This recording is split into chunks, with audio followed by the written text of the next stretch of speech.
Hi everyone, and welcome to The Sleepy Scientist. I'm really happy you're here. Tonight, we're going to go on a calm and quiet trip to learn something amazing. So get comfy, take a deep breath, and let's enjoy this peaceful science story together.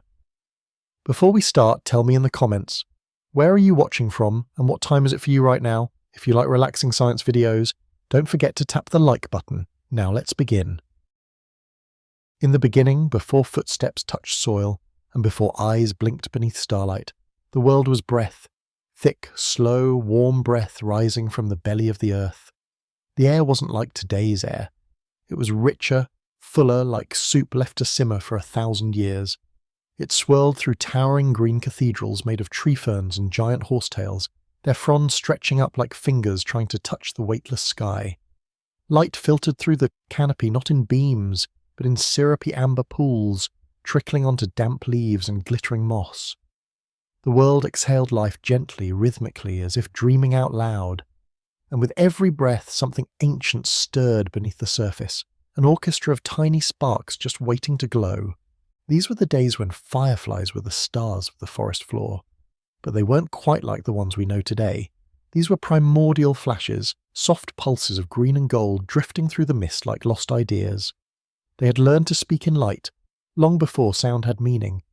Each flicker was a word, a question, a hello, shared from one glowing belly to another in the quiet hush beneath the leaves.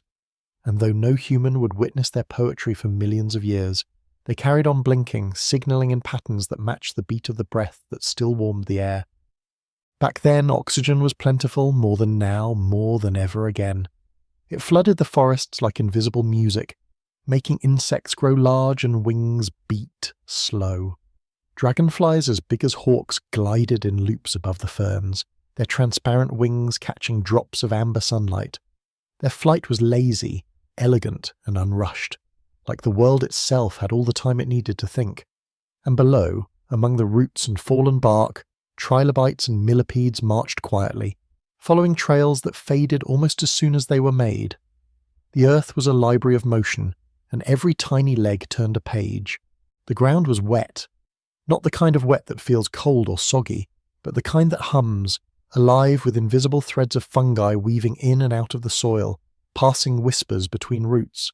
They weren't just growing, they were listening, communicating. A fern might stretch its tendrils a little wider if it sensed another plant nearby. Mosses might shift their shape just slightly to let more rain pass through. This was not competition. This was something slower, older, a kind of leafy kindness that had no need for speed. If you stood still in that ancient forest, you wouldn't hear birds. There weren't any yet.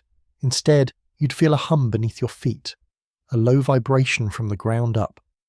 Maybe it was the trees talking, or the bugs drumming, or the wind remembering something. Maybe it was just your own heartbeat syncing with the breath of the world. Time moved like sap, slow, sticky, golden. Minutes weren't counted. They pooled. Hours didn't pass, they floated. This forest didn't know clocks, it only knew rhythms. Rain tapping gently on broad leaves, leaves rustling against each other like slow applause, thunder rolling miles away with the softness of distant thoughts. Now imagine the rain itself. It didn't fall. It returned, like a traveller coming back from a long walk. The drops were warm, carrying memories from oceans that were still young and shy. They kissed the leaves and danced in spirals down mossy trunks. And when they hit the ground, they didn't splash. They sighed.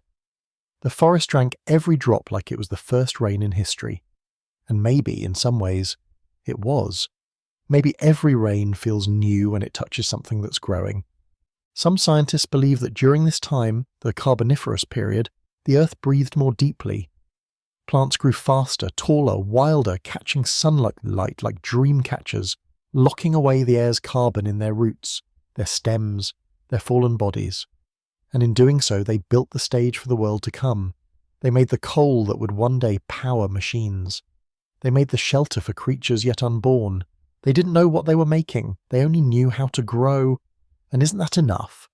Let's drift lower, closer to the roots, where the air feels thick and sweet, like the smell of a memory you can't quite place.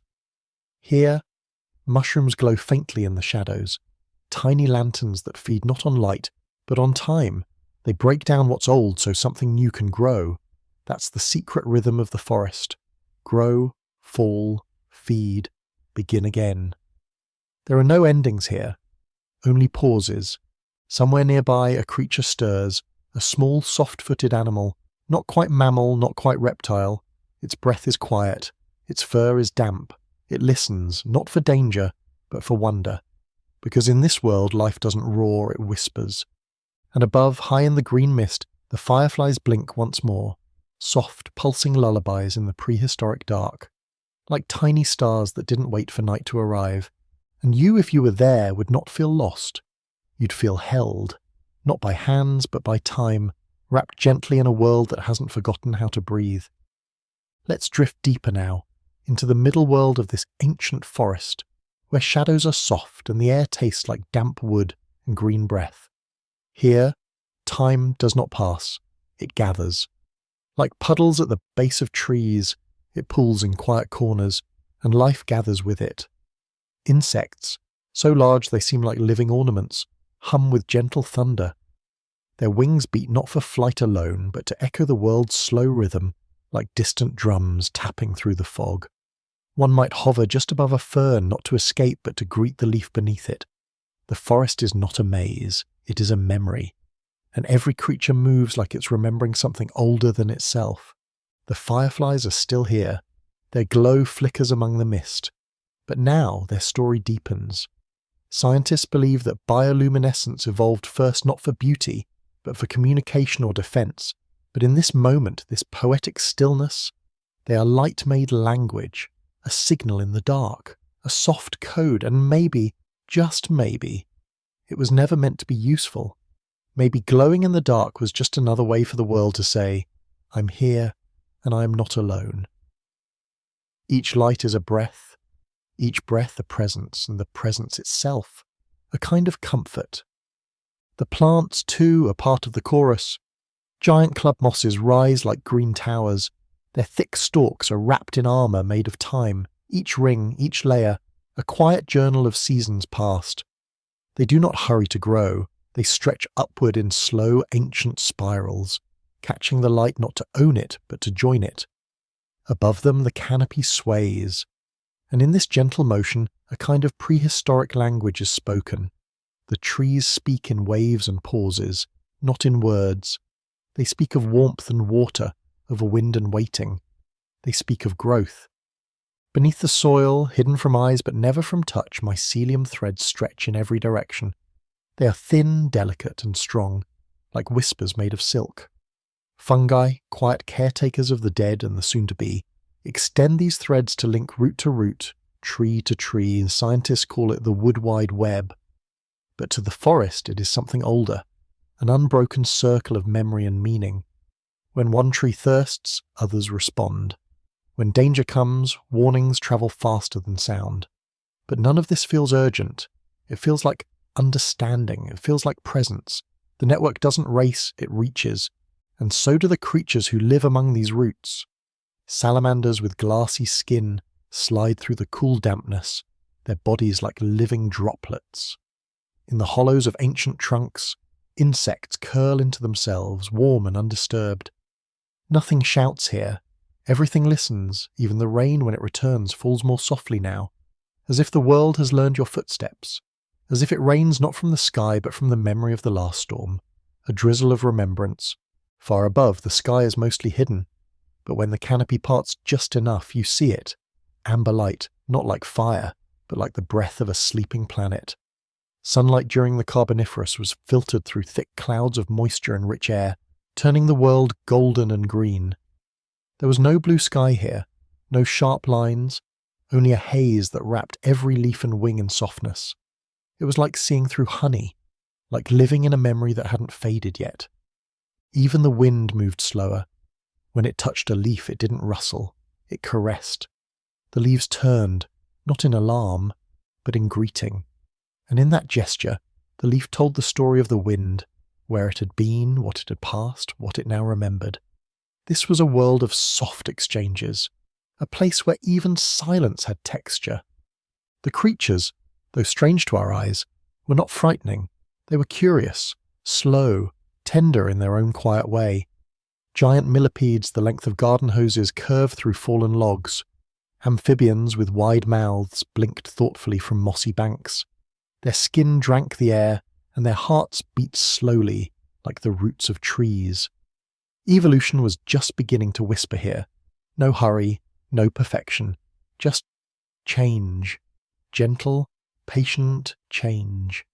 And above it all, the breath of ferns and fireflies kept weaving its soft spell. Ferns in particular are ancient beyond ancient. They do not flower, they do not boast, they simply unfurl, one slow spiral at a time. To this day, their spores still rise into the air invisible and determined, and though you cannot see them, you breathe them. You are connected even now to that quiet unfolding. Even now, the breath of that time touches your lungs. In labs and papers, scientists trace the story of this time through carbon traces, through coal seams buried deep within the earth. But here, in the dream of this forest, you feel the story instead, not as fact, but as presence, the way mist clings to your skin, the way light curves around a fern's edge, the way a firefly hovers, brief, soft, gone. You might wonder what it was like to live then, but that is not the question this forest answers. It whispers back, what is it like to still carry it? Because you do, in your breath, in your cells, down in the quiet spaces of your thoughts. The world beneath the amber sky is not lost. It's just folded, carefully, gently, into the corners of today. So breathe again, let your mind slow. Let the fireflies blink once more. You are not in the past. You are in the memory of life itself, still glowing, still green. Let us now drift toward the closing hush of this ancient world, where the forest begins to still, and the last lights of day fall gently between the leaves. The breath of ferns and fireflies does not end here. It deepens, like twilight deepens into night. This world, once endless and wet with green, is beginning to fold into itself. The plants, still reaching, have started to fall, not in sadness, but in a soft surrender to time. Each fern that curls inward, each trunk that leans, becomes part of the ground that once held its roots. The forest does not die, it rests, it becomes. Over millions of years, layer upon layer of fallen trees and moss and bark began to press together, forming dark seams beneath the earth. Coal, black as forgotten dreams, was born not in fire, but in silence, in weight, in time that pressed down like a blanket. And though it would one day fuel cities and machines and revolutions, its beginning was soft. Its story was one of growth, fall, and rest.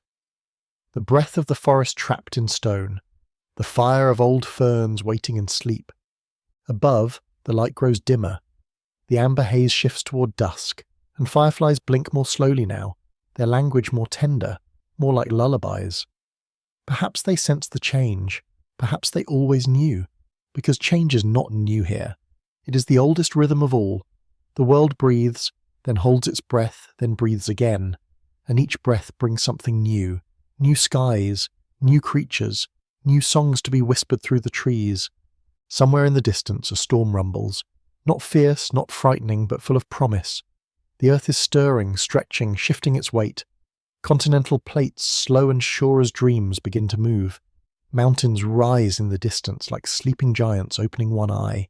Oceans widen, islands form, and with these changes, the world begins to shape the next chapter of life. Not better, not more, just different, just next. Amphibians that once nestled beside streams give way to early reptiles.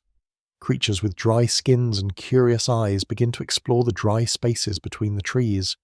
Seeds with shells learn to travel farther. Leaves grow stronger, tougher, ready for sun that is less filtered, more direct. The great greenhouse of the earth is changing, and every living thing listens, bends, and responds. But even as this change takes hold, the breath of the old world lingers. It hums in the stones, it drifts in the air, and in some quiet corners it never quite fades. In the wetlands of today, in the mosses that still curl and the ferns that still unfurl, the memory remains. Some fireflies still blink, carrying ancient codes. Some mushrooms still glow faintly, echoing the dim light of a forest that once stretched across the heart of the world. And you, reader of this time, are not separate from this lineage. Your lungs breathe oxygen, once made by plants now turned to stone.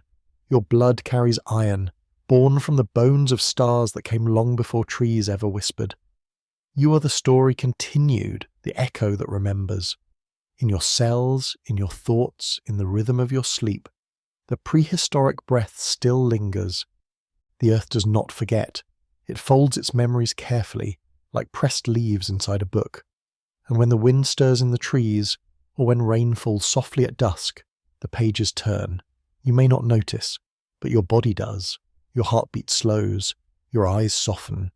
Somewhere in your mind, something remembers a world of amber light and quiet rain, of soft wings and slow breath. In museums, we look at fossils. Ferns turned to stone, insects trapped in amber, coal drawn from deep beneath the ground. And we call them relics. But they are not just relics. They are letters. Letters written in the language of time. And they are addressed to you. They say, once the world breathed in green. They say, you come from light and water and roots. They say, true fall, feed, begin again. The forest under the amber sky was not paradise. It had its dangers, its floods, its struggles. But it was a world that moved gently, that grew patiently, that whispered its lessons slowly.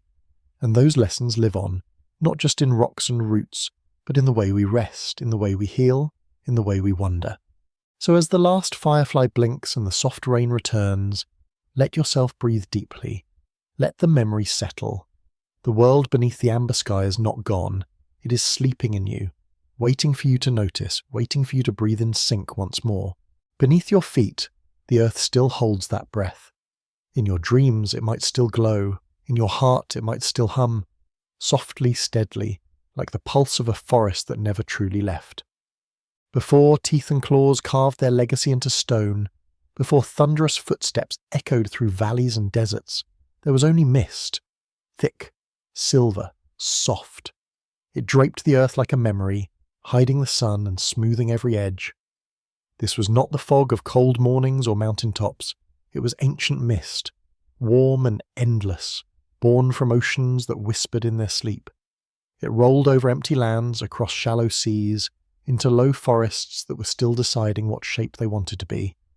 Nothing yet roared, nothing yet ruled. The world was quiet, slow, and dreaming. This mist wasn't just water in the air, it was time, stretched thin. It held the scent of salt and soil, of minerals just starting to taste the wind. And within it floated the beginning of things. Tiny creatures, half thoughts, half forms, drifted in the haze.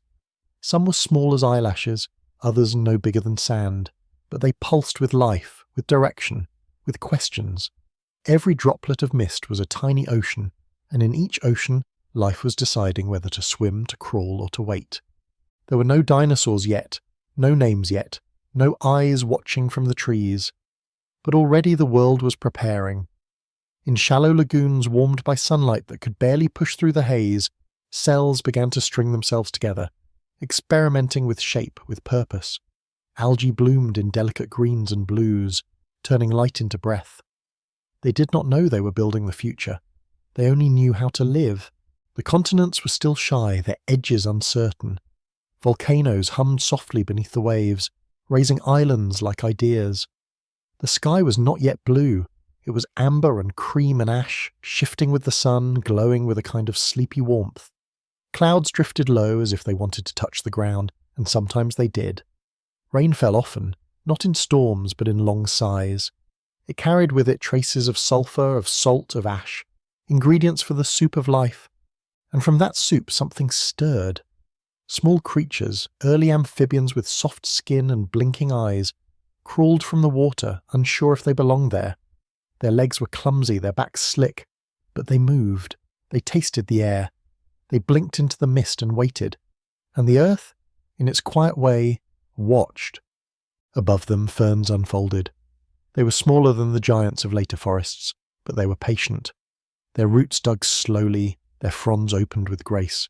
In their shadows, insects buzzed, some with wings, some without, all moving in short, curious bursts.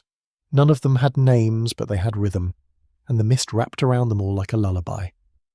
Now imagine this. In a shallow pond, warmed by a quiet sun, a creature no bigger than your palm wiggles through the muck. It has no teeth, it has no plan, but it swims forward, drawn by something it cannot name, maybe warmth, maybe light, maybe memory. Around it, the water trembles with life, tiny fish-like bodies with gill slits, silent mouths, soft tails. Each movement writes a new sentence in the story of becoming. Each ripple is a reminder that nothing begins fully formed. Scientists call this the late Devonian period, a time when fish began to dream of land, when forests dipped their toes into the soil, when the air thickened with new breath. But in this soft story we do not need terms, we need stillness, we need mist, we need the feeling of something about to begin. The bones of the future are still soft here. The world is stretching, trying on new shapes. Eyes evolve to see farther. Limbs grow sturdier. Tails grow longer. The earth is writing a poem in biology, and it does not rush its verses. Pauses between each stanza, lets the mist roll back in, lets the light shift again. In this softness, dinosaurs are not yet real, but they are possible. They are whispered in the curvature of bones, in the folding of joints, in the gentle curve of a creature's spine as it swims a little farther than before. And still the mist dreams. It curls around sleeping hills, it coats the leaves, it sinks into the dirt. It is not lonely, it is not empty, it is full of breath and beginnings. The first footsteps on land are light, barely pressed into mud. The first shadows are soft, the first voices not yet voices, but everything is waiting, everything is listening. The world does not know it is ancient, it only knows it is alive. Let's move closer now, not forward in time, but deeper into this dreamy mist that still cradles the earth like a lullaby. Though the creatures are growing bolder, nothing yet hurries. The pace remains slow, as if even evolution prefers to breathe deeply here.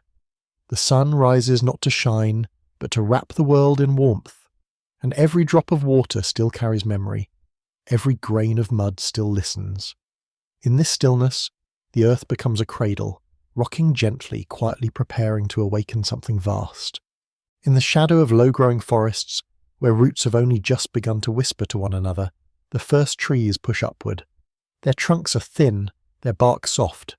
These trees don't yet reach the heights of later giants, but their ambition is clear. They stretch toward the pale sky with patience, their leaves learning to catch light and hold it. Beneath them, the soil darkens, slowly becoming rich with fallen fronds and decomposing dreams. Fungi lace through the earth like thoughts made of thread, weaving new paths for nourishment and decay. This is how the world becomes fertile, not by rushing, but by waiting and letting go. The creatures who walk among these trees are strange to modern eyes.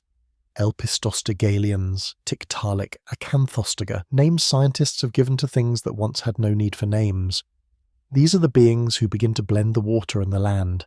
Their fins are becoming limbs, their gills becoming lungs. They breathe both water and air, and they move in both, clumsy but determined. It's as if the earth is sculpting something with soft hands, changing the shape just a little, again and again until it fits.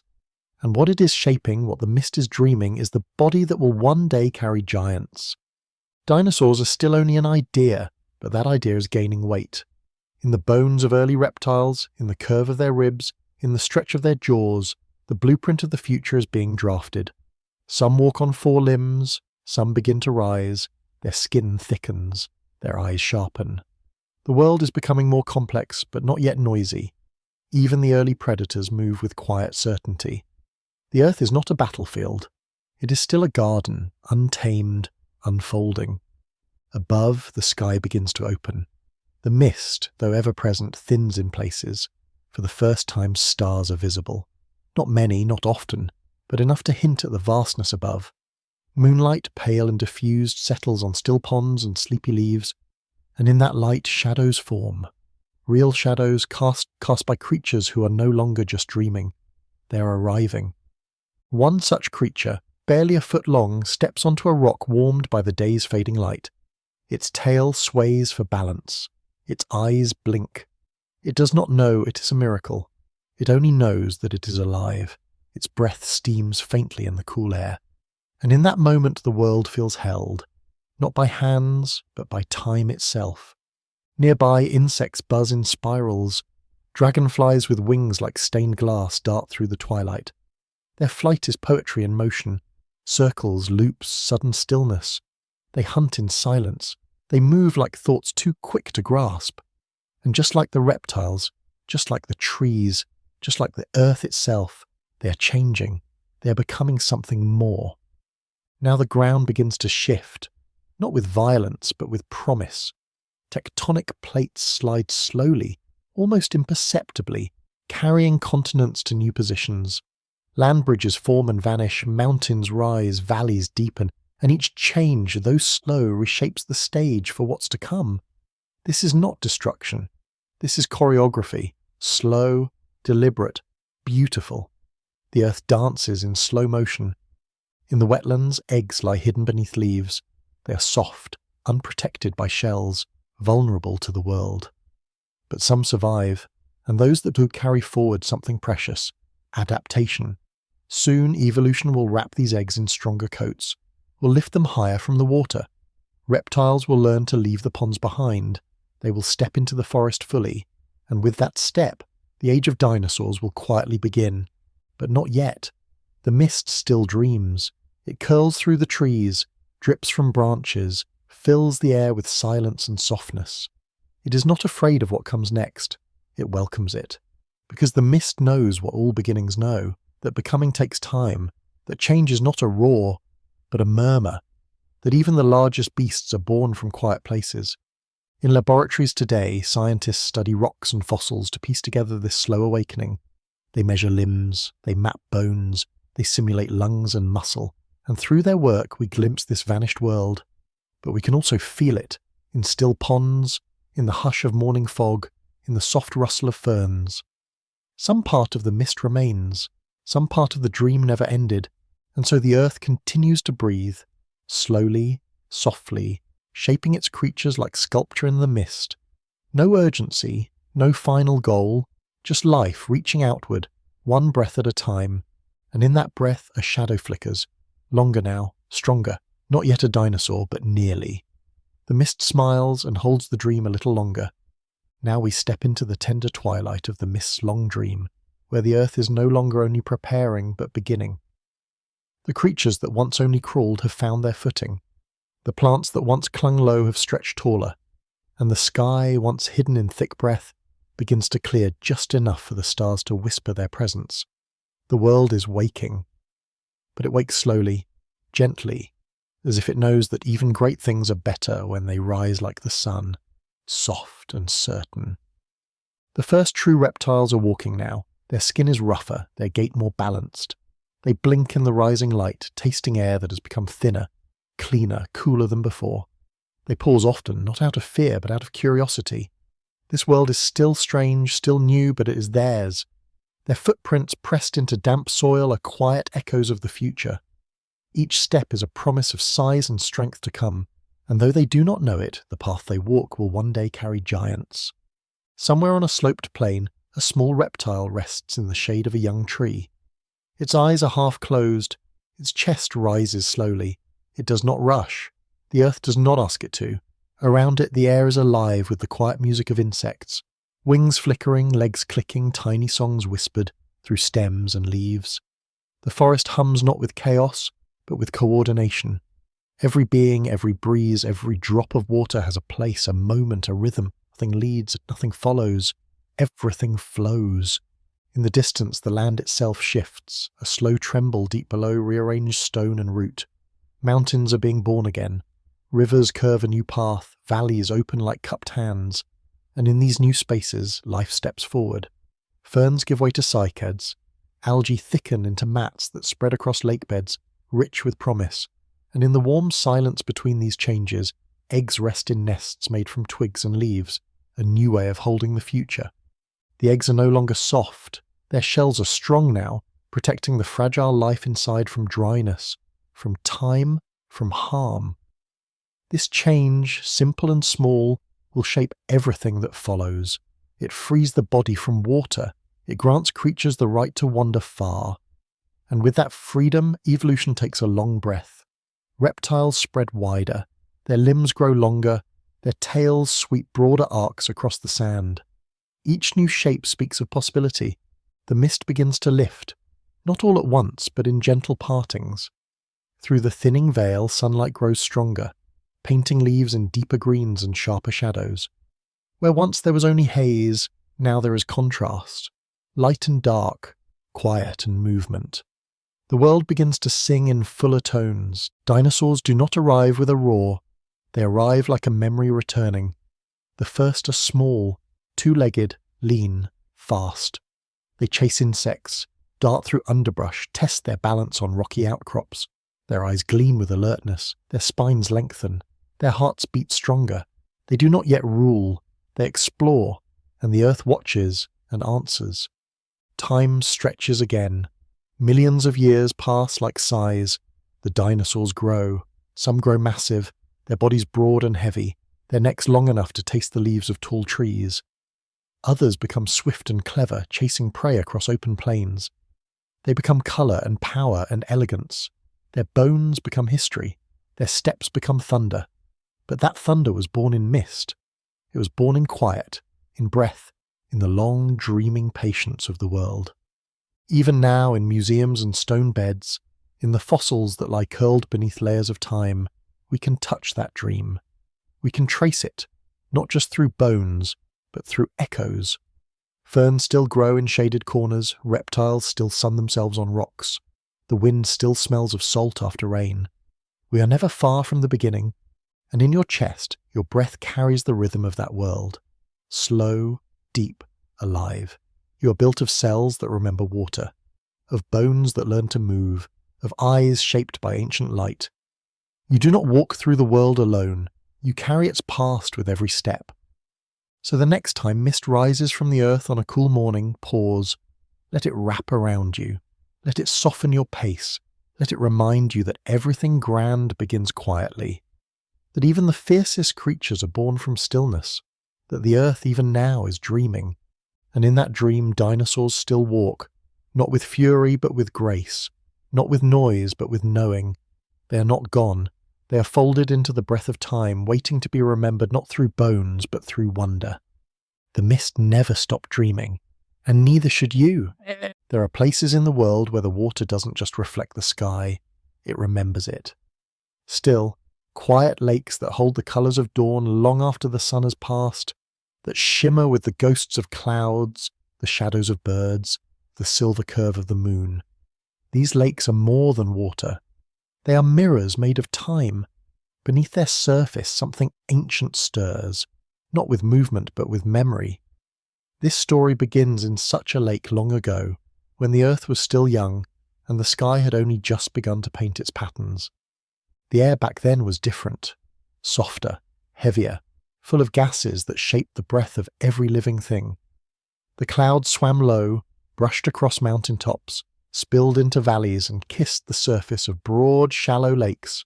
The lakes themselves were wide as seas, some no deeper than a man's height, others plunging into cold silence. They formed in the cracks between shifting lands, in the bowls left behind by vanished glaciers, in the craters of ancient volcanoes, and once filled they watched. The lakes did not speak, but they listened. To the wind that rippled across their skin, and to the footsteps of animals who came to drink, to the sky whose colours poured down in silence every morning and every night. And as they listened, they changed. They grew rich with life, not big, not fierce, but countless. Microbes swam in curling spirals, each one a letter in the language of evolution. Algae bloomed in floating sheets, turning sunlight into oxygen, painting the water in shades of green and gold. These were the first artists of the atmosphere, the silent chemists who exhaled the sky we now breathe. It was here in these lakes that something miraculous began to happen. Tiny creatures with soft bodies began to form skeletons, not for protection, but for structure. Calcium and silica gathered in thin filaments and delicate shells. Plankton drifted with quiet purpose, some feeding, some glowing faintly, some simply floating, content to be carried. The water thickened with life, with purpose, with stories. And the lakes, still and deep, kept remembering. Each ripple that crossed their surface left a trace. Each fallen leaf became a whisper in the sediment. Each breath of air added to the sky. Over time, layer upon layer of mud and silt formed a book no hand could write, no eye could read, but every life depended on. Fossils would later be found here, traces of fish, of insects, of strange creatures with too many limbs or none at all. They were pressed into the earth not as death, but as memory. Imagine standing by one of those ancient lakes. The light is soft, the air thick with silence. A dragonfly large as your hand hovers over the water, its wings catching the shimmer of the sun. Below, small fish dart in silver flashes. The surface of the lake is still but not lifeless. It watches you, not with eyes, but with presence. You feel somehow that it knows things, that it remembers, and in a way it does. Scientists studying the sediment cores of ancient lakes can see layers of pollen, of ash, of microscopic shells, each layer a year, each shifting colour or content a changing climate in life in time. The lake has recorded it all. It is an archive of rainfall and drought, of warmth and cold, of species come and gone. It is a diary written by the earth itself. The sky, too, was learning. It was not just a ceiling above the world, it was a collaborator. It sent rain, yes, but also light. Light that scattered in the atmosphere, changing colour as it travelled. Blue became the default, not because the sky wanted to be beautiful, but because molecules began to bend light in just the right way. And the lakes, always watching, captured that blue, held it, and gave it back in stillness. Clouds passed overhead, casting moving shadows across the surface. Birds, newly evolved and clumsy in their flight, dipped low, testing wings against wind. Sometimes one would fall into the lake, startled, its feathers spreading across the water like forgotten pages. The lake did not mind, it absorbed everything. And at night, when the stars emerged, brighter then, without the noise of cities or smoke, the lakes mirrored them so perfectly that some believed the water itself might be a second sky.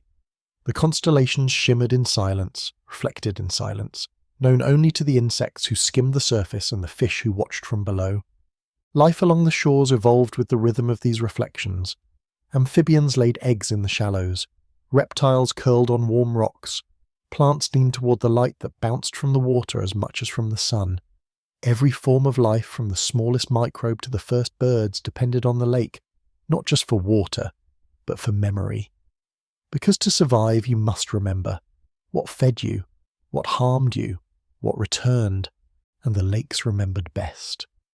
Let us drift deeper now, beneath the shimmering surface of those ancient lakes, into a world thick with silence, with darkness, with breathless life. The light above becomes muffled, scattered into columns that tremble as if unsure of their place. Below, in the cold and velvet dark, the water is not empty. It is dense with stories, millions of tiny beings drifting, glowing, eating, dying. They do not speak, but their presence is a form of language. A colony of diatoms clings to a submerged stone. Each one is a tiny cathedral of glass, shaped by light it cannot see, holding in its walls the sunlight of 1,000 mornings.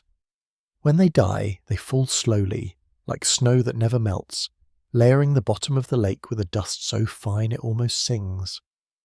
As the centuries pass, this quiet rain builds. Sediment becomes time, layer upon layer, pressed flat by the weight of memory. If you could cut into it, slice the bottom of the lake open like a book, you'd find the pages of the Earth's autobiography. A thick line of pollen tells of a warm century, when trees stretched wider and flowers bloomed longer. A darker streak, ash, reveals the whisper of a distant volcano, its smoke carried far by the sky. And always, always there are the traces of life too small to see, but vital beyond measure. Every breath you take today owes itself to these first breathers, these algae, these cyanobacteria, these quiet architects of air. Above, the shorelines pulse with life. Reeds sway in slow motion, their long stems humming in the wind. Frogs croak lazily, their throats pulsing like hearts in the open. Reptiles move along the water's edge, their scales catching sunlight like coins half buried in sand. This is a world in no rush. Even the predators seem to take their time. A large lizard-like creature slips into the lake, its limbs moving in a wide, slow arc. It does not hunt with speed, but with stillness. It waits, and the lake waits with it. Now look again at the surface and you'll see how it holds more than reflection. It holds temperature, scent, memory. Lakes remember droughts in the concentration of salt. They remember floods in the layers of silt pushed inland. They remember heat in the blooms of strange ancient algae. And they remember cold in the sudden stillness, the sharp shift in colour, the silence that follows. Each year adds another whisper to their memory. And in that memory, evolution writes its poetry. Birds begin to appear now, not as the graceful flyers we know, but as curious feathered creatures with claws and beaks still finding purpose.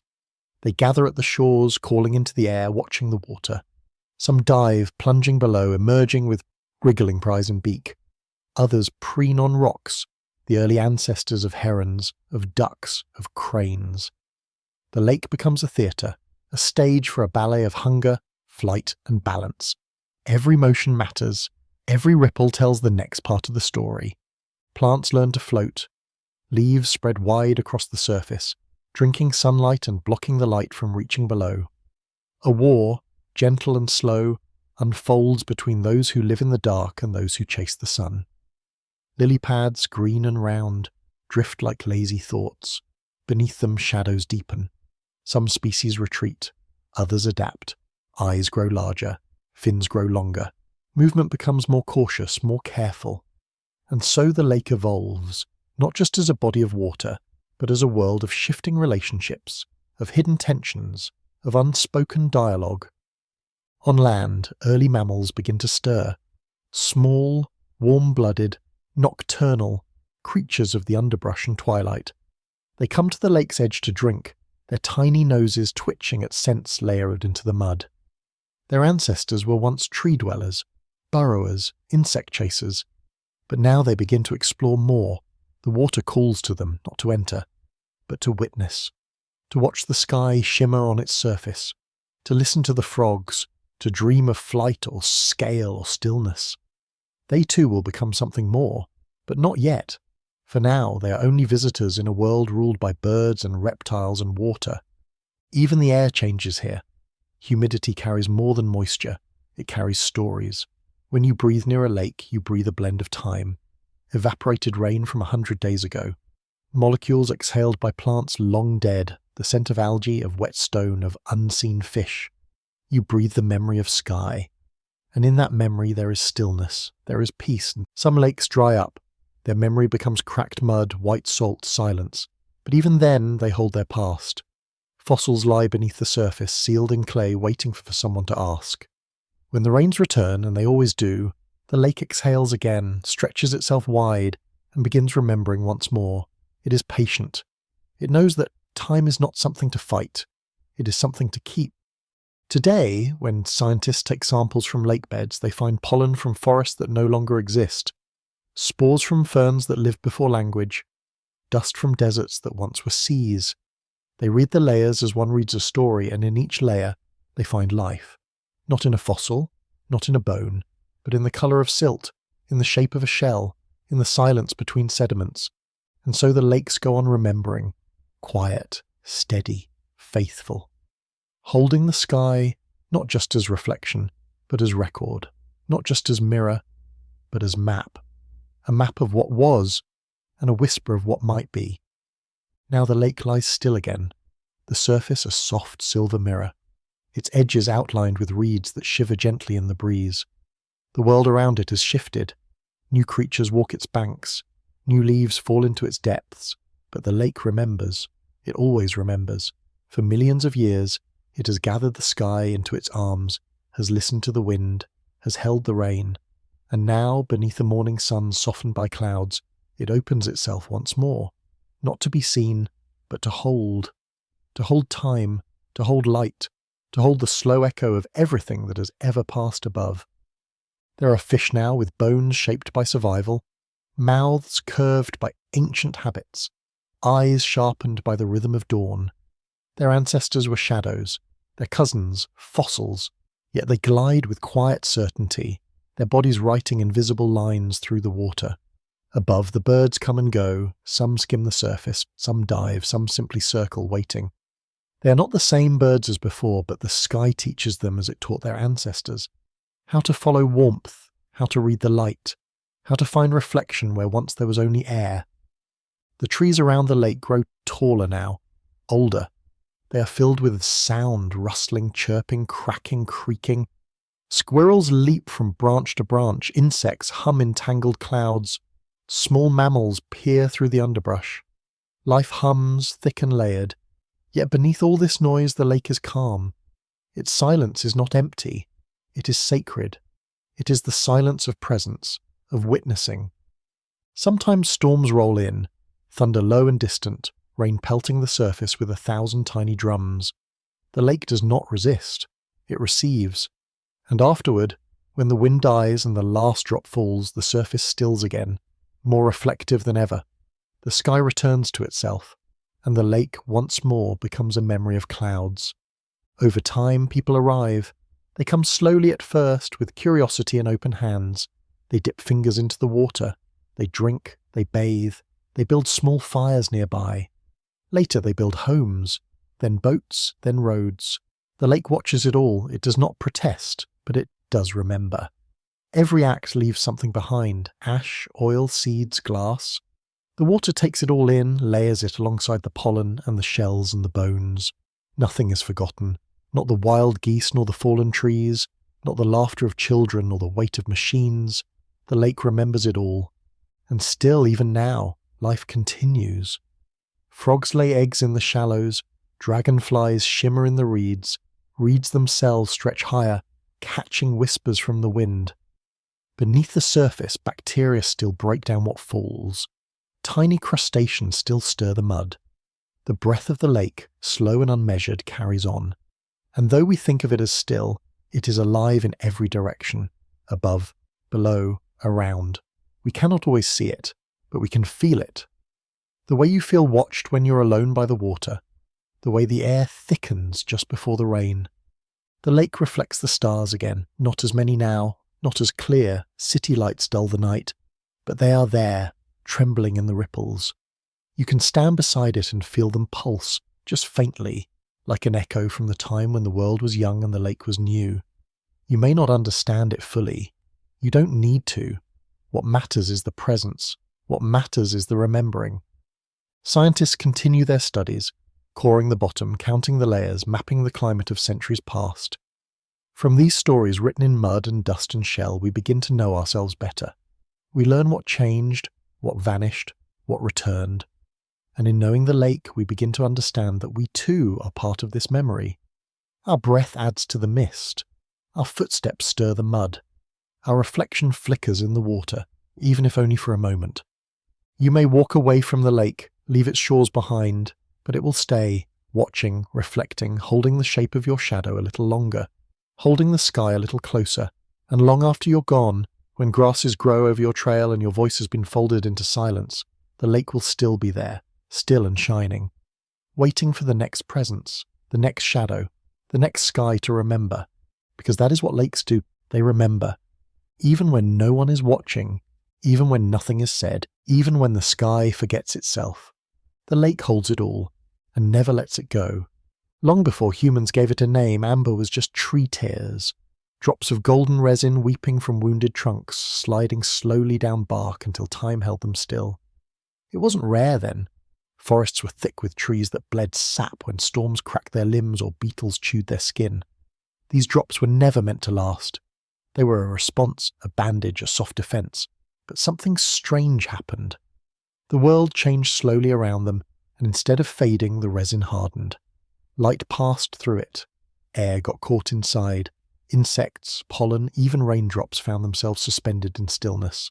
And so what should have disappeared became a window into ancient silence. Now imagine a forest deep in the past, humid, rich, full of breath. The trees are not like today's. Their leaves are longer, their roots shallower, their branches draped in vines. Insects buzzed low through the heavy air, brushing against bark sticky with resin. One lands, unknowingly, on a fresh drop and finds its legs trapped. It struggles, softly, not in panic but in confusion. The resin flows around it like slow honey. The insect stops, time slows, and somewhere far above the sky begins to shift. Clouds gather, the air thickens. The first droplets fall, round and fat, pressing onto leaves and stones with the sound of soft tapping. The forest listens, the rain deepens. It becomes music, irregular, alive, full of rhythm. On the surface of the resin, a single drop lands. It rests for only a moment before slipping away, but part of it remains, a whisper of water, now trapped, now still. Amber does not remember sound the way we do. It holds only the suggestion, the imprint of a moment, the curve of a drop, the place where vibration once touched liquid. But that is enough.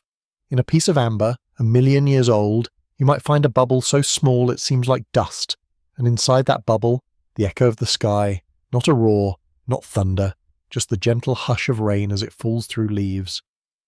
The forest where amber was born is gone now. Its trees have crumbled, its creatures fossilized or forgotten. But the resin remains, transformed into amber, hard, glowing, golden. It lies buried beneath soil, beneath rock, beneath time itself, waiting to be found. When light touches it today, it shines not because it is precious, but because it is full of memory. Each piece is a pause, a breath, a moment held longer than it should have been. Sometimes scientists find insects in amber, perfectly preserved, wings delicate as lace, eyes wide with wonder, legs curled gently as if dreaming.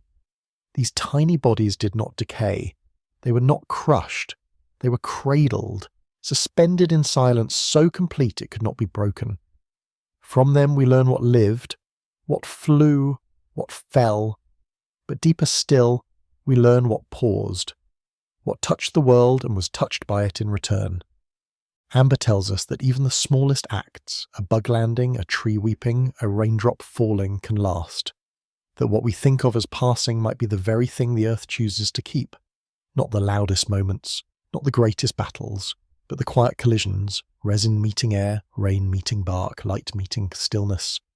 And so the sound of rain in some strange way lives on in stone, not as a recording, not as a memory we can hear, but as a form, as a curve, as the trace of movement through stillness. You cannot listen to it, but you can feel it. Hold a piece of amber to the light and you may see the outline of a drop frozen in place. You may notice the ripple where it landed, the dust that settled after, the shine left behind, and if you close your eyes you might hear the rain that never stopped falling. That is how amber caught the sound of rain, not by recording it, but by loving it enough to hold it forever. Let us follow the path of the resin, slow and shimmering, as it travels down the bark and into the deep folds of time. Each drop that forms carries more than just tree sap. It carries the forest's mood, its scent, its temperature, its light. When the wind stirs the branches, when the rain drips from leaf to leaf, the resin captures not the sound itself, but the moment that gave birth to it. This is how amber becomes not just a fossil, but a feeling, a stillness that echoes with what once moved. The trees that gave the world amber lived in groves long vanished. They were conifers mostly, relatives of today's pines and spruces, but their shapes were wilder, their limbs more twisted, their bark thicker with scent. Insects made homes in their shade. Lizards basked at their roots. The forest floor was dark and soft, a cushion of fallen needles and moss. It smelled of dampness and life. The rain, when it came, was not soft drizzle, but warm and heavy, soaking everything in minutes. The trees didn't mind. They drank it in, and in the days that followed, resin would appear along their wounds, amber before it hardened, glowing like sunlight captured in syrup. This resin was not smooth at first. It caught dust, pollen, spores, even air. Sometimes it trapped the wing of a passing insect or a petal blown from a flowering vine. Each time the resin did not reject what it caught. It wrapped around it gently, held it still. In doing so, it made memory out of accident. And in these tiny acts, the earth recorded its quietest stories. Scientists today study amber not just for beauty, but for truth. They slice it thin, examine it under microscopes, shine lights through it to see what secrets lie within. What they find are windows, into forests that no longer exist, into climates long vanished, into the DNA of creatures that never left more than a single wing behind. They see water bubbles, perfectly round, holding air from a time before humans. They see fungus filaments, curled like delicate threads, and they see rain. Not the rain itself, but the places where it landed, the splash it made before being held still. Amber is not loud about what it holds. It offers no voice, no motion, no change. But if you let your eyes linger, if you breathe slowly beside it, you may begin to feel the shape of the moment it captured, the pressure of the drop, the coolness of the air, the closeness of clouds overhead. And though your ears hear nothing, your heart may recognize the hush that comes just before a storm. Imagine walking through one of those ancient forests. The canopy above is thick, the light dappled and gold. Rain begins to fall, not suddenly, but with a rhythm. It touches the leaves first, then slides to the ground. You lift your hand and a drop lands on your palm. It is warm, it lingers. This is what Amber remembers. Not the thunder, not the wind, but the way rain rests on a surface for just a moment, claiming it without harming it. Now imagine an insect crawling up a tree trunk. It pauses, feels the rain begin, and shelters under a curve of bark. Just beside it, a bead of resin forms. They do not touch, not yet, but the space between them, the air charged with moisture, the dimming light, the soft patter of droplets overhead. That space is what Amber captures. It is the space between movements, the breath between sounds. Even now, some trees still produce resin. In warm forests, if you look closely, you might see a tiny drop glistening where the bark splits. It is golden, fragile. If left undisturbed, it may harden, it may fall, it may one day be buried, pressed, aged into amber. And if that happens, if time allows, it will carry with it the dust of your age, the pollen from your air, the shape of your trees, the soundless echo of your rain. In this way, amber does not only look backward, it also reaches forward. It holds what we are, as gently as it holds what once was. It offers no warnings, no predictions, only presence. It says, here is what touched the world, here is what the world chose to keep. And so when you see a piece of amber, whether in a museum, on a beach, or in your hand, you are seeing the earth's softest memories. Not its grandest, not its loudest, but its most intimate. A wing, a seed, a drop of water, a resting hush. And maybe, if you lean close enough, you'll hear it too, not as a sound, but as a stillness that hums just beneath your skin. The same hum the trees once felt when the rain came, the same hum the resin held when it decided to never let go. The world has changed, but amber has not. It still glows with the same quiet light, still carries the same stillness, still remembers what most of us forget. What began as a soft trickle from a tree's wound has become the earth's most delicate archive, a record not of wars or mountains, but of moments so small they might have gone unnoticed. And yet they were kept, not in books or memory, but in the resin's unwavering embrace, the soft buzz of a trapped wing, the whisper of a falling drop, the brush of wind through vines, all held inside a golden silence. Today, we often see amber as a stone, polished and set in silver, worn on necklaces or locked away in drawers. But to call it a stone is to forget what it truly is. Amber is not rock. It is light that never left. It is breath that never faded. It is the pause between raindrops, and though it rests in our hands as something finished, it is always whispering, I am not done remembering. In laboratories, amber is opened and studied with reverence. Scientists use fine blades and steady hands to peer inside, not to break the mystery, but to see it more clearly. What they find are not just insects or pollen, but relationships between tree and air, between forest and storm, between past and presence. Every inclusion tells a story not only of what happened, but of how gently the world held it. To be caught in amber is not to be trapped. It is to be chosen by time to be remembered. Some samples contain feathers, soft, fine, rust-coloured. They belong to creatures that lived before birds fully flew, creatures whose wings were not yet built for sky, but for gliding through ferns and shadows. These feathers, suspended in resin, shimmer with the memory of that soft air, of that uncertain sky. In one piece, scientists found a droplet of tree sap within the amber. Resin inside resin, a tear within a tear. Proof that the tree too had memory, that it layered its grief one moment at a time. Others contained small lizards, curled as if sleeping, their toes spread delicately, their eyes half closed. They were not crushed, not fossilized by force, but folded gently into stillness. In their soft paws, the earth found a way to keep them. Their bones remain not in stone but in light, their stories not buried but held in suspension. Even the smallest pieces tell something. A sliver of amber with no insect, no feather, no visible shape may still hold air that no longer exists, molecules from a time when the planet breathed differently. We may never see them, but we inhale their legacy every day. What we call ancient is not far, it is in our lungs, in our veins, in the rain that still falls. When rain touches the earth now, it does not expect to be remembered. It falls, nourishes, disappears. But some drops, just a few, land where resin waits. The trees still bleed slowly, silently in corners of the world untouched by machines. And when that resin wraps itself around a falling drop, it does so without intention, without knowing, but time knows. Time turns that drop into memory just as it did before. And so even now, amber begins again. The forests that once wept resin are mostly gone, but their children remain. Pines still stand, still stretch, still release their scent in the warmth. The wind still weaves through needles, the ground still softens with moss. And in some places, where the conditions are just right, the past begins anew, one drop at a time. We live in a noisy world, a fast world, one where silence is rare and stillness is sometimes mistaken for absence. But amber reminds us that the smallest moments matter, that the things we do not notice might be the ones the earth chooses to keep.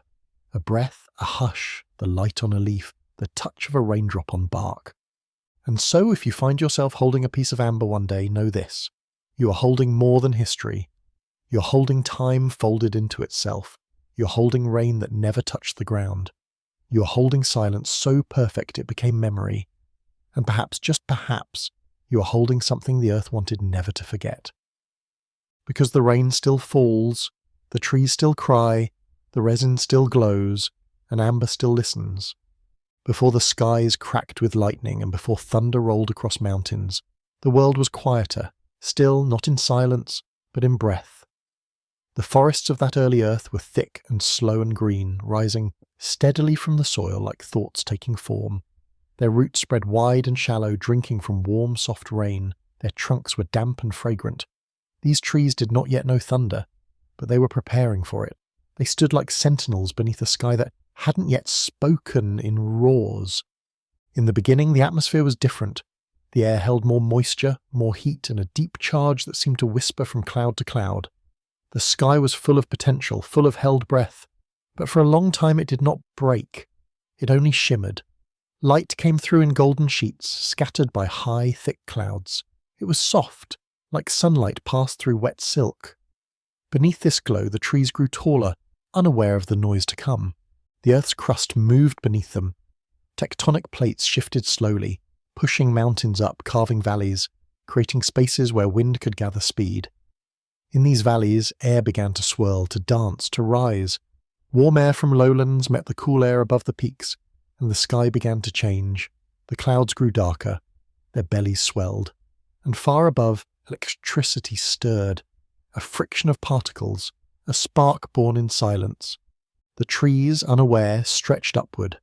Their branches reached closer to the charged sky, their leaves trembling not with fear but with longing. They had always leaned toward light. Now they reached for something more, and then, one day, the sky answered.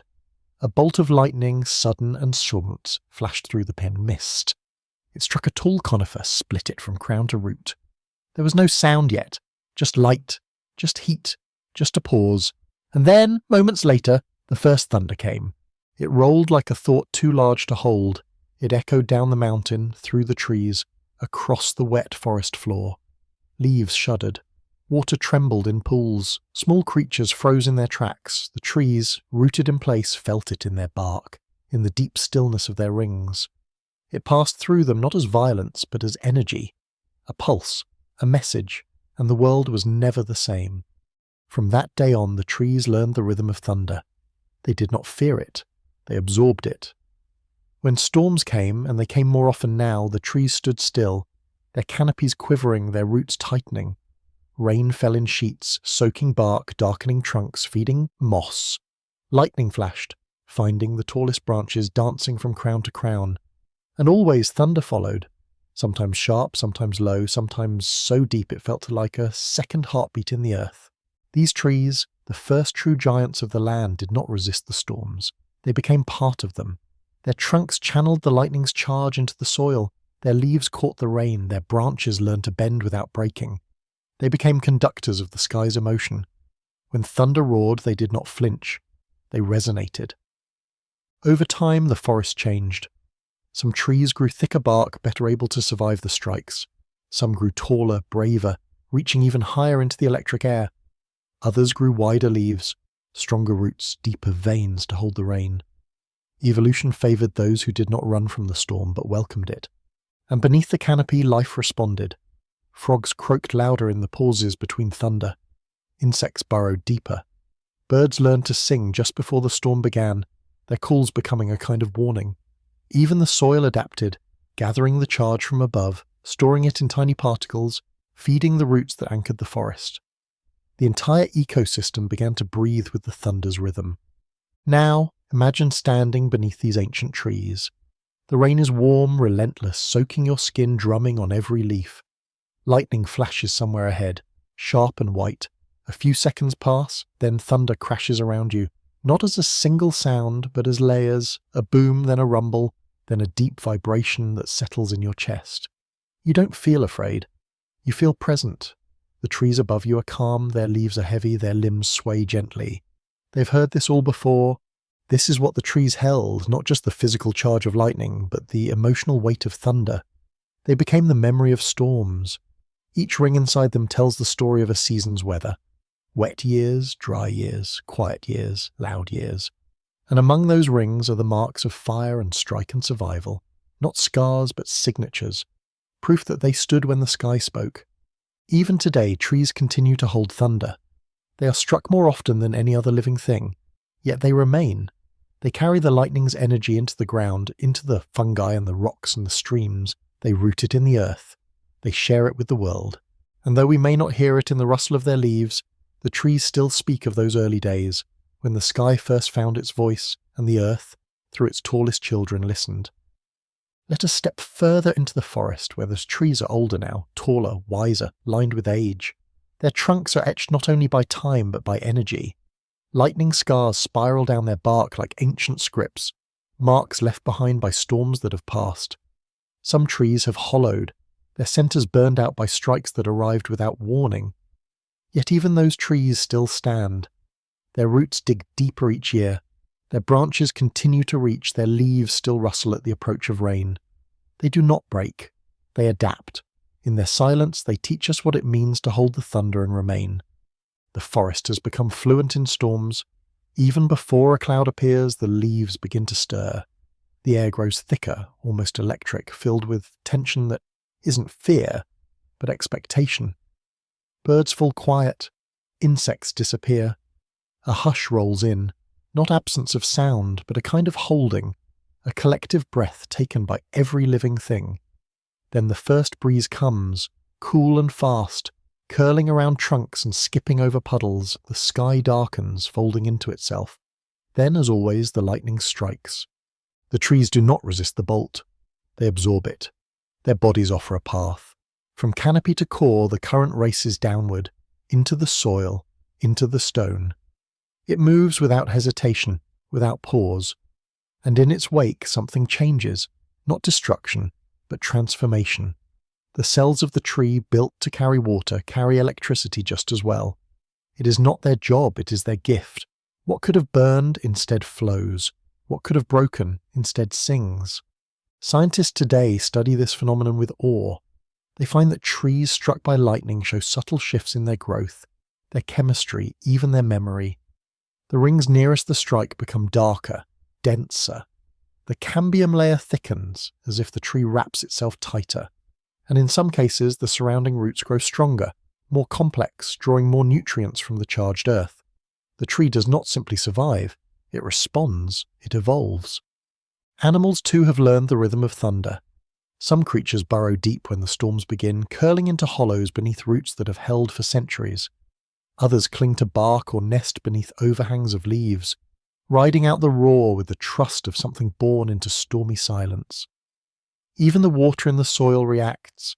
The ions shift, the pH adjusts, and the ground, once still, begins to pulse with the memory of sky. It's easy to imagine thunder as something loud and far away, something heard but not touched. But here, beneath these trees, thunder becomes a full experience. It moves through the chest. It ripples through the soles of your feet. It vibrates in the leaves, the bark, the breath between heartbeats. And in this vibration, the forest comes alive in a new way, not louder, but deeper. Some trees have lived long enough to hold hundreds of storms. In their rings, there is a timeline of thunder, each one recorded not as noise, but as growth. These rings are not uniform. They thicken in years of fire and lightning, narrow in seasons of drought. They widen during peaceful stretches, when the rain fell steady and soft. But the thunder years, they leave the boldest marks, because thunder changes not just the air, but the tree itself. And yet no storm lasts forever. Eventually the rain slows, the clouds lighten, the wind falls still, and the forest exhales. Water drips from every leaf, mist rises from the moss. The thunder, now distant, echoes once more across the hills before fading completely. In its absence, the world feels clearer. The light seems sharper. The trees glisten with memory. You walk through this quiet aftermath and feel it in your bones. The echo of power, the stillness that follows release. The forest is not damaged. It is renewed. Every strike has fed the roots. Every roar has shaken loose the old. The trees, who stood through it all, now bask in light, their bark steaming, their roots humming. They do not remember the storm as pain, they remember it as presence, and it is this presence that stays. Long after the lightning has passed, long after the clouds have wandered on, the forest holds the storm. It does not retell it loudly, it does not boast of survival, it simply continues, stronger, deeper, rooted in the knowledge that the sky can fall and rise again, and life will grow up through the sound of it. That is what it means to hold thunder, not to trap it, not to fear it, but to become part of its path. As the world turns and ages, the trees continue their quiet work. They are no longer the first to hear thunder, but they remain its steadiest companions. Storms have changed, grown taller, more sudden, more wide-reaching, but the trees still rise to meet them. In every forest somewhere there is always one that stands a little taller, that offers its highest limb to the sky, as if in conversation. And when lightning comes, it is not an enemy. It is a returning voice, a flash of memory, a handshake made of fire and sound. Beneath these modern trees, children play, not always aware of the stories written in the rings above them. They climb trunks that once carried fire. They sit in shade made by branches that bent in wind. They run across soil charged by storms long past. And in their laughter there is thunder again, not in volume but in energy. The same energy that once roared through ancient canopies now lives in footsteps, in voices, in the breath between words. People have long tried to tame thunder, to understand it, to frame it with names. Cumulonimbus, electrostatic discharge, atmospheric instability. We build towers to channel lightning, instruments to measure it, theories to explain it. But the trees have never needed to define it. They only needed to stand through it. And in doing so, they came to know thunder more deeply than we ever could. Not as an event, as a rhythm. Forests across the globe are still marked by storms. In tropical jungles, lightning splits palms and sets fire to the canopy, only for new shoots to rise from the ashes days later. In boreal forests, tall pines crack and fall, leaving space for moss and birch to creep in. In temperate woods, hardwoods blacken, hollow, and continue growing, their cores glowing red before cooling into rings of renewal. These cycles are not destruction, they are recalibration. And even in death, trees continue their storm work. Fallen trunks become nurseries, covered in fungi thick with beetles, cradling seeds in damp wood. Their branches, once struck and splintered, now become bridges for squirrels, perches for owls. What once channeled lightning now channels life. And in this transformation, thunder finds new form. When we cut through a tree, we see the rings, count the years, marvel at their story. But what we rarely see is what isn't marked. The pause before the storm, the shimmer in the air, the breathless silence between flash and roar. Trees remember even that. They hold not only what happened, but what nearly did. They are historians of possibility. And somewhere in the heart of the forest, in the quiet after a storm, There is a moment when everything stills. The air is damp but light. The leaves drip but don't sway. And the trees stand perfectly still, their roots humming, their branches raised not in warning but in gratitude. They have once again held the thunder, and it has passed through them, left its print, and moved on. Humans often fear storms. We hide from them, shield ourselves, plug our ears, but the trees do not. They listen, they absorb, they allow, and in that allowing they teach. That strength does not always resist, it receives. That resilience is not defiance, it is presence. That to be part of the world fully is to be unafraid of its voice.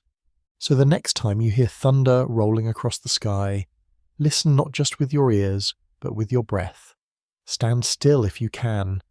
Let the sound move through you like wind through leaves. Feel the earth pause and receive, and remember the trees, remember their patience, their stillness, their gift. For they were the first to hold the thunder, and they still do quietly, constantly, without needing to be seen, without needing to be praised, only needing to be rooted deep enough to feel the sky. Before it was called ocean, before it had edges drawn on maps, or depths measured by machines, the great water simply was. It spread across the earth in silence, without borders, without name, like breath across the chest of a sleeping world.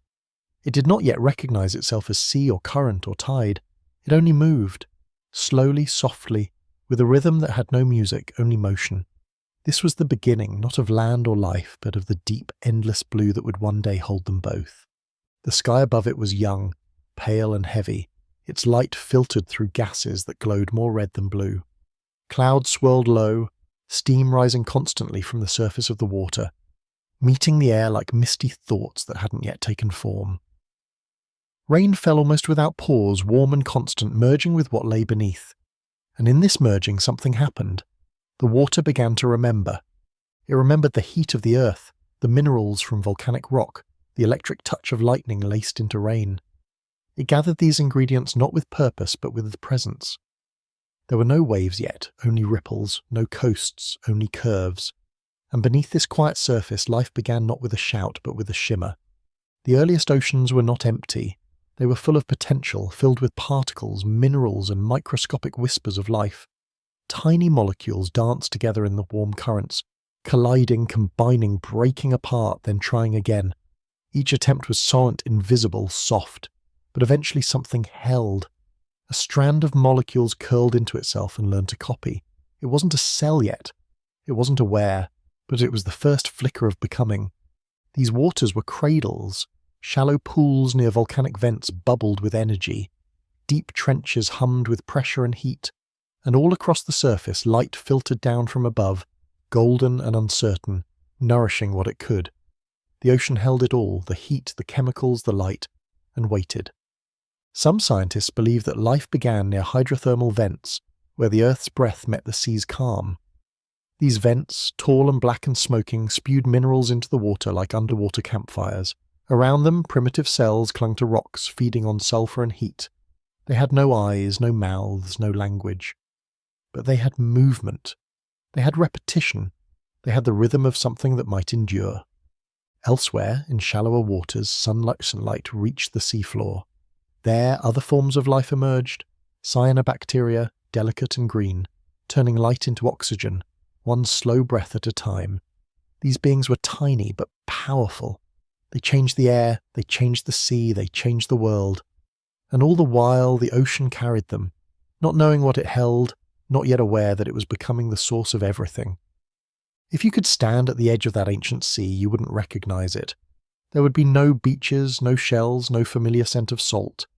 Instead, you'd see endless grey-blue, warm and steaming, full of drifting particles. You might hear a deep hush, the quiet roll of water against water.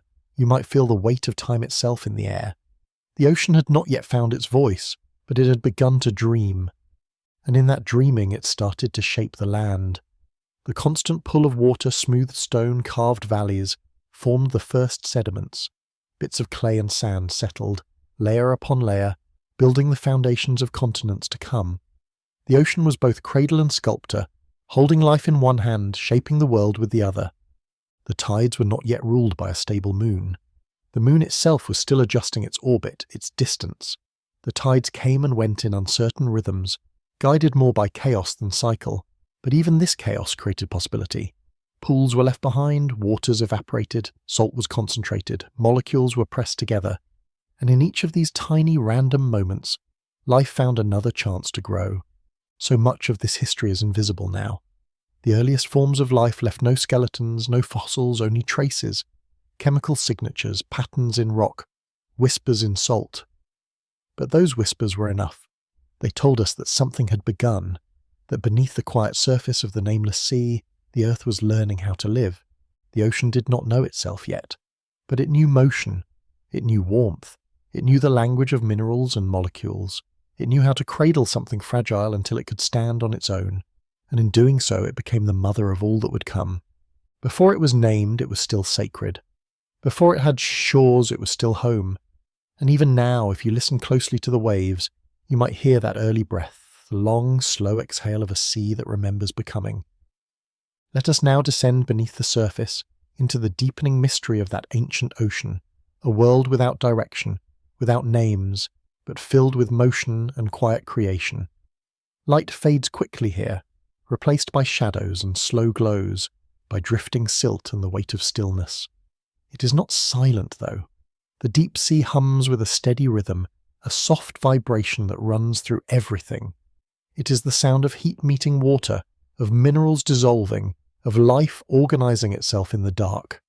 This is not chaos. It is the earth learning to hum. The ocean floor was not smooth. It was scarred by ridges, trenches, vents, and valleys. Underwater mountains rose like submerged spines. Lava leaked from the earth's core, cooling instantly into dark pillows of basalt. Around these newborn stones, life gathered, not with eyes or hands, but with chemical desire. Cells clustered in mats, forming films that glistened like oil on rock. Some fed on hydrogen, others on iron, some, impossibly, on nothing but the warmth itself. The ocean gave them this gift, the ability to exist where nothing else dared. Up above, closer to the surface, sunlight still flickered through the waves, turning the upper ocean into a floating forest of single-celled organisms. Cyanobacteria were everywhere, drawing in carbon, exhaling oxygen. They drifted in great blooms, greenish clouds that wrapped the world in a breath of change. Over millions of years, these tiny beings transformed the atmosphere. They did not know what they were doing, but the ocean did. It held their waste, the oxygen, and waited as it filled the sky. Slowly, invisibly, the air began to change, and so did the sea. With oxygen came iron reactions. The oceans turned red with rust. For a while, the waters were filled with iron oxides, clouding the depths with colour. This iron would eventually settle into bands on the seafloor, leaving behind evidence we can still find today. Ribbons of rock that tell us something happened here, something changed. The ocean was writing its first story, not in waves, but in chemistry. Even as the chemistry shifted, so did the life. Cells began to grow more complex. Instead of floating alone, they joined forces. Clusters of cells cooperating, specializing, becoming something more. These were the beginnings of multicellular life. Not yet animals, not yet aware, but different. The ocean, in its quiet patience, had nurtured enough time for complexity to bloom. It had no goal, no finish line, only flow, only possibility. Currents began to form, shaped by temperature and salt. Water moved in loops, cycling warmth from the equator to the poles, pushing nutrients from the deep to the surface. These currents were invisible architects. They connected what had once been separate. They mixed the old with the new, the warm with the cold, the simple with the strange, and in their mixing they made space for wonder. Jelly-like creatures began to drift through the waters, translucent and soft. Some were flat, others round, some with delicate trailing arms that shimmered in the dark. They pulsed slowly, moving with the current more than against it. These early animals did not hunt. They simply filtered. They let the ocean pass through them. They were not separate from the sea. They were part of it, extensions of its softness. Closer to the hydrothermal vents, ecosystems thickened. Tube worms, tall and pale, clustered together like underwater forests. They had no mouths, no stomachs. Instead, they hosted bacteria within their bodies, which converted sulfur into energy. It was an elegant partnership, one form of life sheltering another, and in return being fed. No sunlight reached here, no eyes looked around, but life flourished nonetheless, glowing gently in the deep. The ocean was now layered, light above, warmth below, darkness in between, and each layer held its own kind of life, its own rhythm. In the upper waters, creatures began to move vertically, rising at night to feed, sinking by day to hide. This dance, called diel migration, continues even now. It is the largest movement of life on the planet, and it began in these forgotten waters long before names. And still, the ocean had no need to call itself anything. It didn't demand recognition. It simply existed, offering space, motion, energy. It was a mother without a voice, a memory without a face. And everything we now know, fish, whales, corals, even ourselves, began as whispers in its depth. Even now, traces of this early time remain. The salt in your blood is not coincidence, it is heritage. Your cells, in their balance of ions and fluids, echo the sea that made them, the way your body sways in water, the way you crave the rhythm of waves. These are not learned, they are remembered. The ocean remembers too. It holds in its depths the molecules of the first breath, the proteins of the first cell, the silence before language. And though we now sail it, measure it, name it, we have not changed what it is. It remains the same vast breathing possibility it always was. Before it was called ocean, it was simply the beginning, and beneath its surface that beginning never truly ended. Now we rise gently from the ocean's depths, not to escape them, but to see how far their reach has carried. Above, the surface glistens, bright with sun and stirred by wind. But even here, in the warmth and sparkle of modern seas, the ocean is still remembering who it used to be. It holds the memory in waves that never repeat, in tides that return without needing to be told, in the salty breath of every breeze. The ocean, once unnamed and still without need for one, continues to move like thought made liquid. As the earth aged, continents drifted apart. Oceans widened, their floors deepened, trenches were pulled open like quiet mouths between plates of stone, swallowing sunlight and silence alike. Still the ocean flowed. It wrapped around every shape the land offered. It did not resist. It adapted. It filled the cracks, curved around mountains, formed bays and estuaries and inland seas. Its hands were soft, but its reach was endless. No matter how the world changed, the ocean made room for it. Then came creatures who crawled from its edges, limbed and lunged, curious and clumsy. Life, born in brine, began to walk. The sea did not protest. It offered rain clouds to follow them, rivers to feed them, tides to call them home. And even as the land filled with new breath and new voices, the ocean remained, constant, surrounding, waiting. The first animals to return to the sea were not exiles. They were pilgrims, reptiles, mammals, even birds. All eventually sent some part of themselves back to the water. Whales, once land dwellers, grew fins again. Penguins forgot how to fly but learned how to glide beneath the waves. The ocean welcomed them all. It did not ask why they came. It only opened itself, as it always had, and offered space. And the water, as ever, continued its quiet transformations. It stored carbon when the air was too thick. It held warmth when the land froze. It gathered life in coral reefs, kelp forests, polar currents. It fed the clouds. It softened the shorelines. It carved the world gently with the patience of millennia. And beneath every surface it whispered, "I was here before you. I will hold you still." Human beings learned to name the ocean. We broke it into parts, Atlantic, Pacific, Indian, as though dividing it might make it easier to know. We drew maps of its edges, measured its depths, charted its currents. We gave it data points and temperature zones, but all the while the ocean kept being what it always was. One vast memory breathing slowly, untouched by our borders. We have built boats to float on it, submarines to sink beneath it, satellites to watch it, and yet we've seen only a fraction of its true face. For all our science, for all our naming, the ocean remains mostly unknown. Not because it hides, but because it simply continues. It does not end. It folds in on itself like a thought too large to finish, and within it, life still blooms from nothing. In the deep black places without light or warmth, new creatures are born, creatures who glow from within, who feed on chemicals, who move without eyes. Above, in the sparkling blue, fish gather in great silver shoals, flashing like sunlight scattered into scales. Turtles drift like old thoughts. Sharks move with the calm of ancient memory. Jellyfish pulse in rhythms that predate music. Even now the ocean shapes the air. It draws carbon into its depths, breathes oxygen back to the world. Its waves stir nutrients. Its currents sculpt continents. It does not wait for thanks. It does not demand attention. It is the background of everything, the setting for every story. It is not just water. It is time made visible. Stand on a shoreline and listen. The waves say nothing, yet they speak to something older in you. A part of you that remembers floating before walking, drifting before choosing, listening before speaking. That part knows we came from water, and one day we will return to it. The ocean does not mourn the names we've given it, nor the changes we bring, but it watches, it adapts, it holds the heat we cannot bear, it swells with our melting glaciers, it gathers our winds and magnifies our storms. Not in anger, in response, it reflects what we offer, and still it offers itself, because that is what the ocean has always done, before we named it, before we sailed it, before we ever saw it.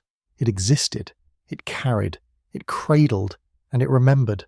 It remembers the first cell, it remembers the first rain, it remembers the first time the sky turned blue. It remembers you, even before you knew yourself.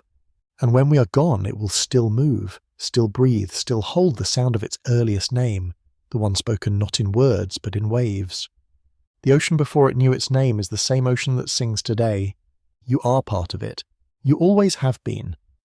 Long before anyone looked up and wondered, before eyes even formed to catch the glow, the moon had already arrived. It rose slowly, drifting into the sky not as a light but as a presence, silent, distant and round. The earth, still forming, still cooling, still dreaming of forests and rivers, felt the pull, not with language, not with thought, but with gravity. The moon tugged at oceans that barely knew they were oceans. It stirred tides into motion. It reached across the empty space not to shine, but to hold. And the land in return began to respond. The earth was soft then, wet in places, cracked in others. Lava still flowed in certain corners. The air was thick with gases and warmth, and rain fell more often than not. But somewhere, as things cooled and life began to take root in the shallows, there was mud. Wide flats of it, flat and damp and perfect for pressing shapes into, and something began to walk. These weren't people, not even close. These were the early walkers, four-legged, low to the ground, their skin slick, their senses sharp. Amphibians, reptiles, ancient creatures whose names are long, and whose stories are mostly dust.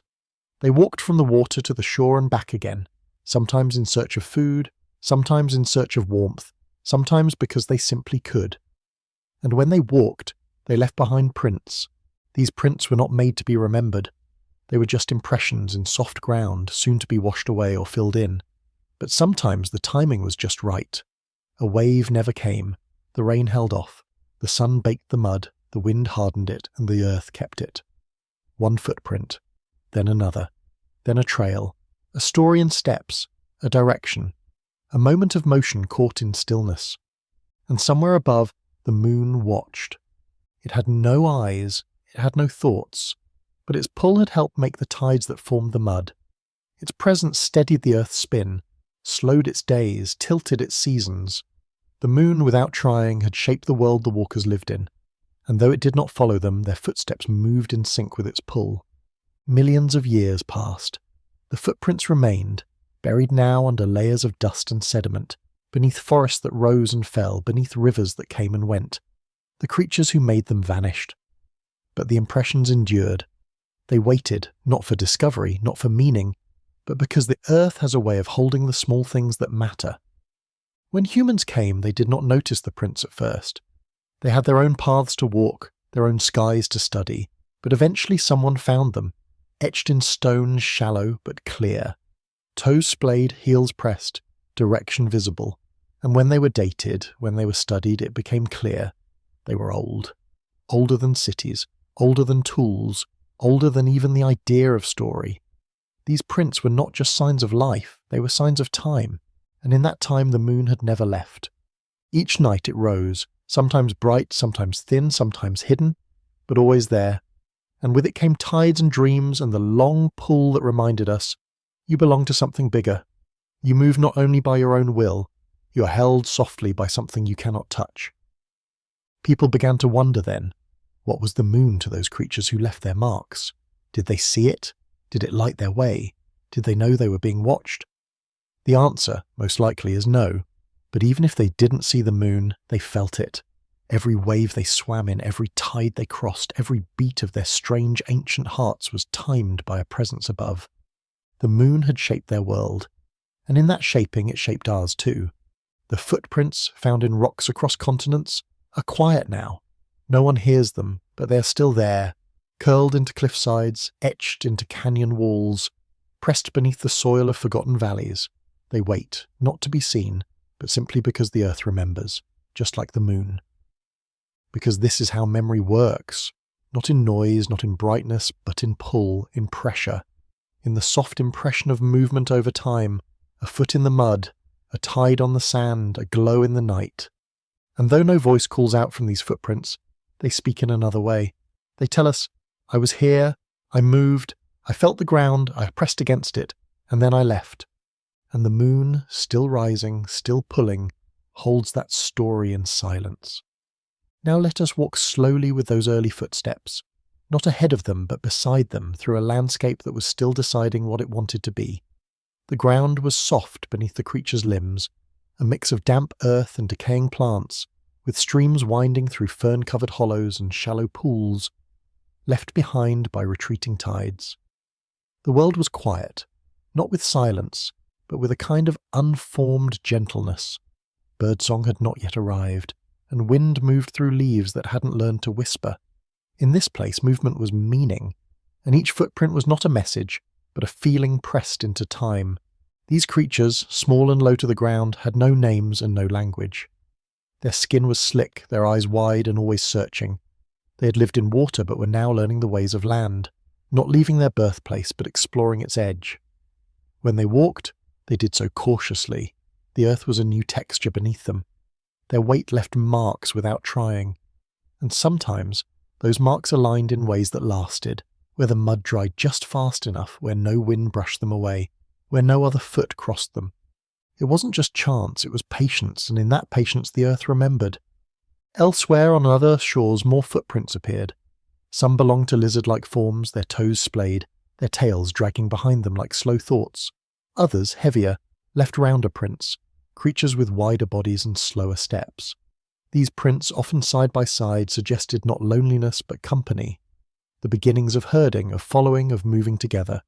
There were no cities yet, no fires, no songs, but already there were paths, and where there are paths there is story. Above them, always, the moon traced its path across the sky. At times it was hidden behind clouds, at others reflected in still pools of water. Its pull was invisible but constant. It turned tides, drew water inland, pulled it back. In doing so, it drew the first calendars, not with numbers but with cycles, not in ink but in mud. Some footprints appeared with the coming of the tide, some just after it had gone. The moon was writing time across the land using the feet of animals. The creatures did not know this, but the moon did not need them to know. It was enough that they moved. It was enough that the land, once still, now held direction. And as time passed, the earth kept collecting. Footprints became fossils, not by intention, but by stillness. Layers of sediment gathered over them gently, pressing in, preserving the outline of a single step. These prints were not sharp like carvings, they were softened by time, rounded at the edges, blurred into stone like memories just on the edge of fading. But they endured. They stayed. Somewhere else in the world, other eyes, human eyes, would one day turn upward and name the moon. They would track its cycles, count its phases, give it stories and symbols and songs. But before all that, the moon's work had already begun, not with worship, with weight, with water, with motion. The footprints, too, waited. For millions of years they waited beneath forests and deserts, under layers of stone, and when they were found, When fingers traced their shapes in the rock, it was as if the past had placed its hand gently on the present's shoulder, not to demand attention, just to remind something walked here, something moved forward, and the earth cared enough to hold the memory. There is a kind of stillness in that thought. That movement could be so soft, so unnoticed, yet still leave a mark lasting longer than cities, longer than languages, longer than stars. Because stars fade and buildings crumble and stories are forgotten. But a footstep in the right kind of mud held by the right kind of earth can wait forever. And it does not need to explain itself. It does not say who walked or why. It only says, I was here, and now I am part of something greater, something that keeps rising in the night, something that still pulls on the oceans and the breath and the bones of everything alive. When you look at the moon now, full and bright and far, it may seem distant, but it is pulling at you too, gently, constantly though. Your body, made mostly of water, feels its rhythm even if your mind does not. And deep within your cells there is a memory, not of a name or a face, but of motion, of reaching, of placing one foot down and then another, of trusting the earth enough to press against it. And somewhere beneath you, in stone or soil or salt, there may be a footprint that has waited longer than your name has existed, a print not made for you, but held for you. Not everything we leave behind is noise. Some things, like footsteps, are kept quietly, especially when the moon is watching. Let us now return to the footprints, not just as impressions in stone, but as part of something ongoing, something alive. Because even now, as we walk across beaches and fields, across sidewalks and forest trails, we are doing what those first creatures did. We are pressing our presence into the earth. Our steps are softer perhaps, less likely to fossilize, more easily washed away, but the act is the same. We are touching the ground and saying, I am here. The moon still pulls as it always has. Each tide comes and goes with the same rhythm it has held for billions of years. The same rhythm that shaped the shores where those ancient animals walked. The same rhythm that curled around their feet, that swept across their tracks, and sometimes erased them and sometimes did not. And it is this not that gives us stories. The footprints that remained are accidents of timing, of sense, of stillness, but they are also miracles of attention, of the earth's quiet willingness to remember. In some places, children now walk alongside fossilized tracks. Their small feet match the outline of the ancient steps, heel to toe. They ask questions. They wonder who or what came before. They look up at the moon and feel something deep they cannot explain. It is not just curiosity, it is recognition.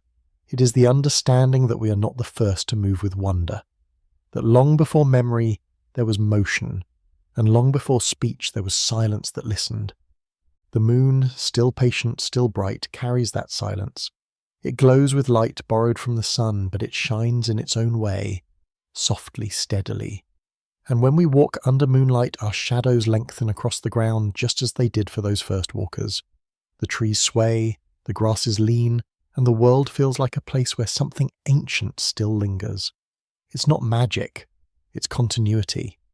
In remote canyons and desert basins, paleontologists gently brush away layers of dust and sand to reveal those old paths. Each uncovered track is met with reverence.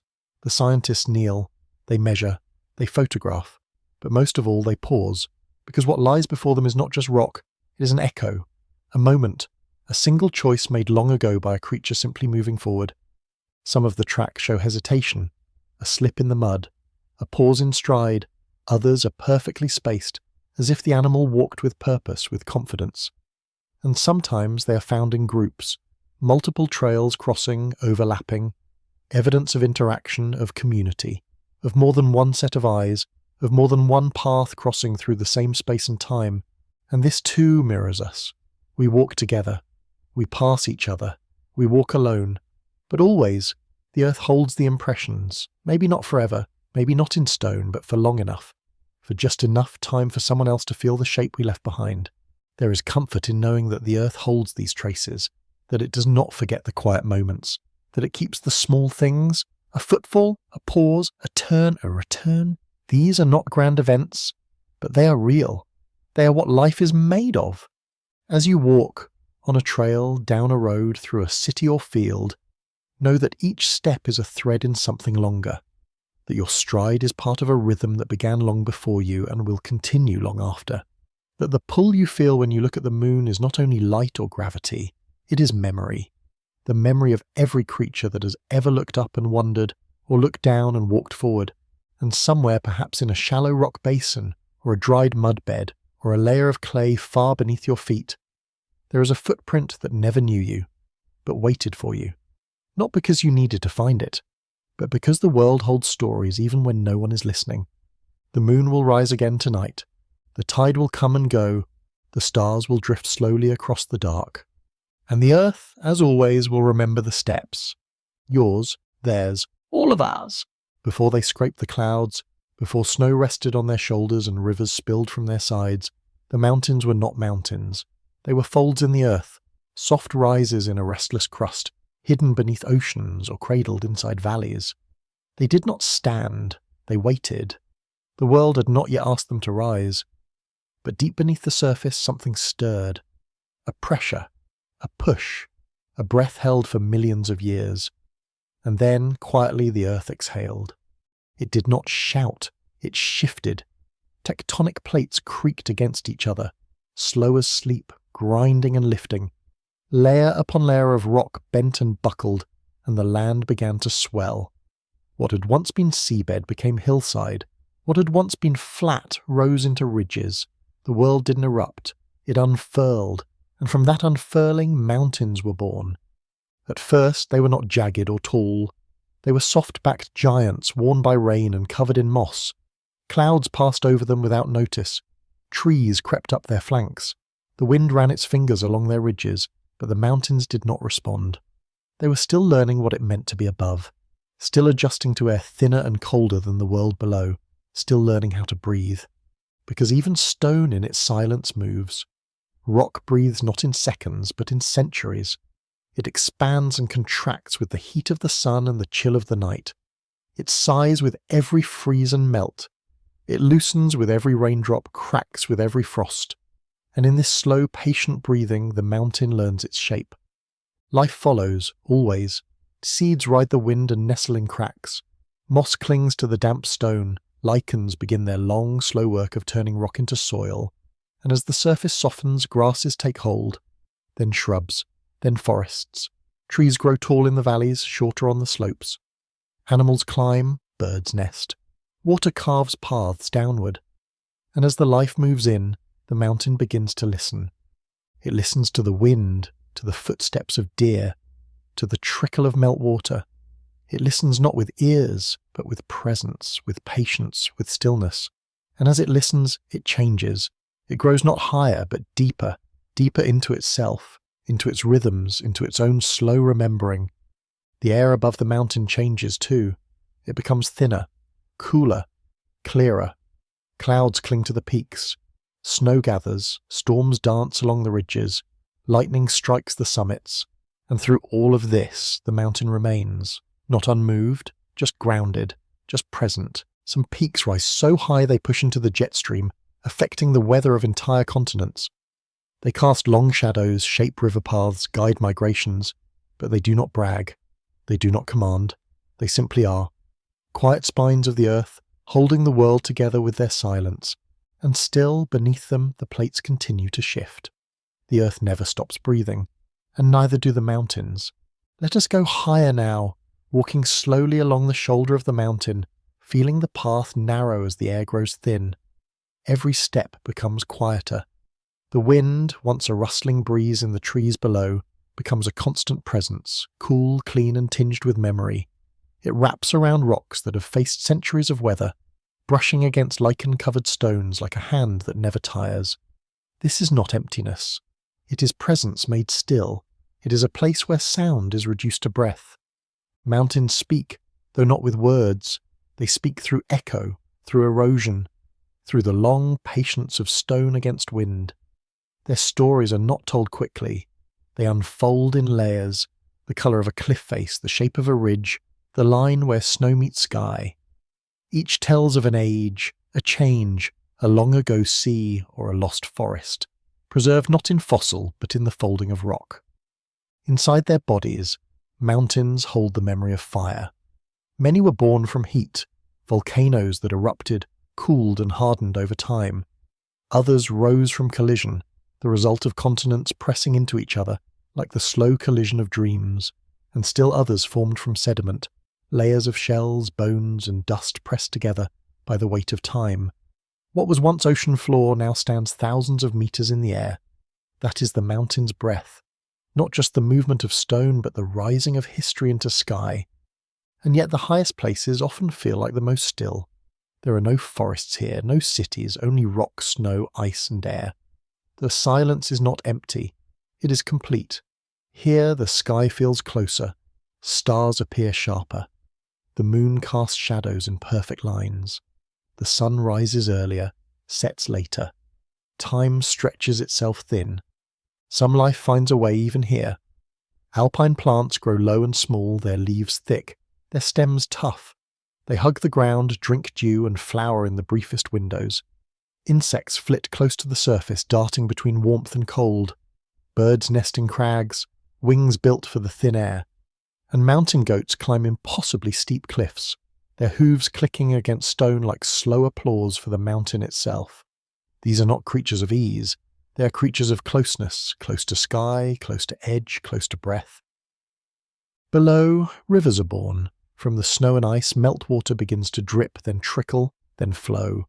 It follows paths carved over eons, deepening them with every drop. These rivers carry the mountain's memory downward. Into valleys, through forests, across plains, they car.